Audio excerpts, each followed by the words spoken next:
કરાલા ગામમાં દંગલ કાર્યક્રમમાં અરવિંદ કેજરીવાલે આમ આદમી પાર્ટીની સિદ્ધિઓને ઉજાગર કરી. પૂર્વ દિલ્હીના મુખ્યમંત્રી અને આમ આદમી પાર્ટીના રાષ્ટ્રીય સંયોજક અરવિંદ કેજરીવાલે મુંડકા વિધાનસભા ક્ષેત્રના કરાલા ગામમાં આયોજિત દંગલ કાર્યક્રમને સંબોધન કર્યું. તેમના ભાષણ દરમિયાન કેજરીવાલે દિલ્હીમાં આમ આદમી પાર્ટી સરકારના 10 વર્ષ પૂર્ણ થવાના પ્રસંગે સિદ્ધિઓ પર ભાર મૂક્યો. કેજરીવાલે જણાવ્યું, દિલ્હીમાં જે પ્રકારનું કામ થયું છે તે દેશના દરેક ખૂણે ચર્ચાઈ રહ્યું છે. જે પાર્ટીઓ અમને અમારી યોજનાઓ માટે ગાળો આપતી હતી તે જ યોજનાઓનો ઉપયોગ દેશભરમાં મત મેળવવા માટે કરી રહી છે.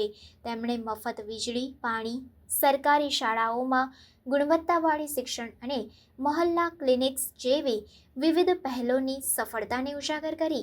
આ કાર્યક્રમમાં મોટી સંખ્યામાં સમર્થકો અને સ્થાનિક રહેવાસીઓએ હાજરી આપી. કેજરીવાલે મુંડકામાં ભારતની સૌથી મોટી રમતગમત યુનિવર્સિટી સ્થાપવાની યોજનાઓની પણ જાહેરાત કરી, જેનો અંદાજિત બજેટ ₹2100 करोड़ છે. 10 साल पूरे हो रहे हैं हमारे आम आदमी पार्टी के दिल्ली में सरकार में. एक बात तो है, दिल्ली में जिस किस्म के काम हुए हैं पिछले 10 साल में, उनकी चर्चा न केवल दिल्ली में हो रही है, पूरे देश के कोने कोने में हो रही है. जो पार्टियां आज तक हमको हमारे अलग अलग कामों के लिए गालियां दिया करती थी, आज वो हमारे ही कामों को ले लेके और पूरे देश में जा जाके वोट मांग रही हैं.